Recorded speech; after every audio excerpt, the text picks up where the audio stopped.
Okay, so in this tutorial we're going to have a look at the mixer controls on Traktor. The mixer is the section located here in between our two decks, as if you didn't know that already.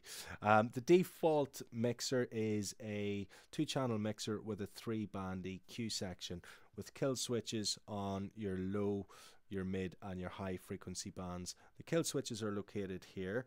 Now you'll see that I've got actually a 4-band EQ setup. That's because this is a type of EQ that I prefer to use. It's based on the Allen and Heath X1 mixers, and if you're wondering how did I set that up, you go into preferences, go into mixer, and you can select classic EQ, which is your 3-band. You'll see 3 bands there. You have a P600, which is another 3-band. You have a Neo, which is a 3-band, and you have the X1, which is the 4-band mixer. It just gives you an extra level of control there. So it's most closely resembling the type of mixer EQ controls that you would find on the Allen and Heath X1. So it gives you a bit more control. But experiment with the different EQs there to find one that you like the sound of. You know that this is just my sort of individual preference. We also have individual filter controls here for each deck, and a filter on and off button. These rotaries can be controlled by dragging, or you can click on the plus or minus to move around in little increments. Obviously all these can be mapped to a MIDI controller as well. If you want to reset the filter control to 0, double click on it and it will return to the 12 o'clock position there. You've also got 2 types of filter as well in the preferences. You've got a ladder type or the X1 type as well. So again, there are 2 different sounds to those filters, so have a mess around with them, see what ones you like. I like to use the X1 filter because I've used the mixer quite a lot, so I'm kind of familiar with the sound of it, so that's the one that I would opt for there.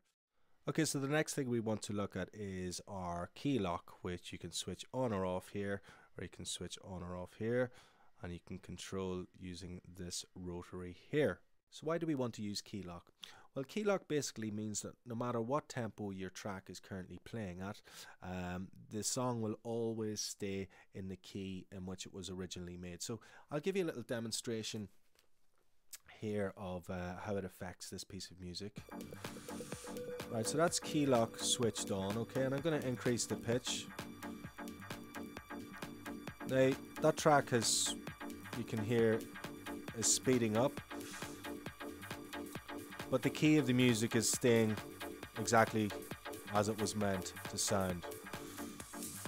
So there's no change there. So if I switch off key lock and increase the pitch, you'll notice a dramatic difference.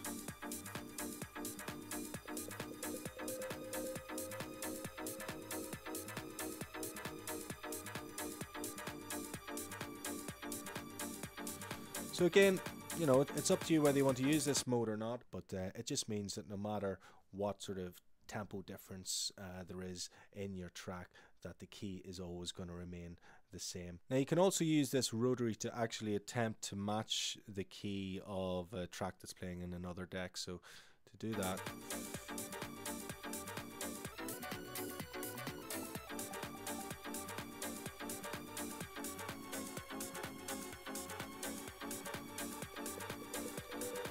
you just use the rotary there to control it. So beneath the key rotary and the key lock there, we have our 2 effects assign buttons, which you'll see are currently lit. These decide what effects units, which are up here, are going to be used with our decks. So this effects assign here is for deck A, so I'm going to use effects unit 1 and effects unit 2. But I may decide that I don't want to use effects unit 2 because of different effects chain set up there, so I'll just deselect that. So you can toggle them on and off depending on how many effects units you want to assign to each deck. Underneath the effect assign button then we have our gain control. Again, if you're using auto gain on Traktor, what happens is that anytime you load in a track, Traktor will analyze your music and it will set an auto gain level.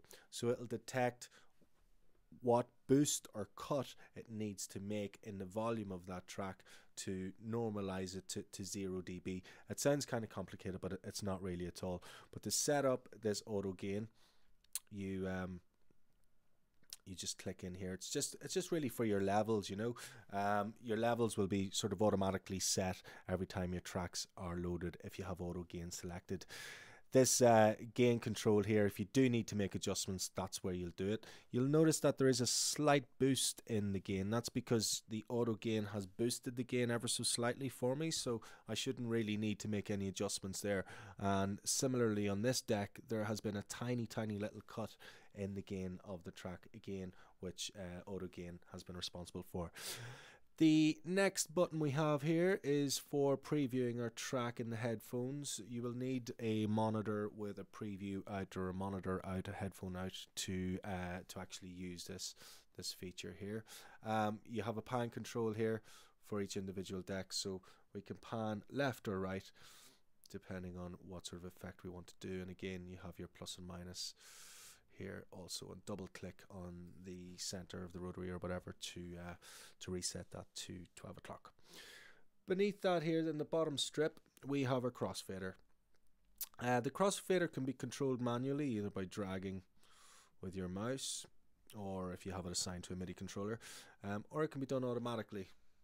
So you can just click these buttons and it'll do it for you all in one foul swoop.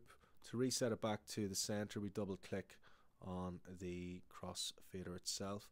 You can also crossfade in short little increments by using these buttons here. Now, one of the greatest things about this crossfader, it can be assigned to any number of decks that you have set up. So in our instance, we have it assigned to deck A and deck B. You'll see that A and B are highlighted here.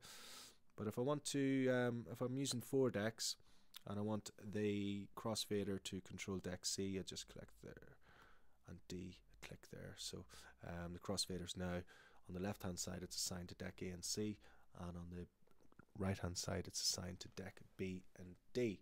So you know, great functionality there. Again, it's up to yourself, whatever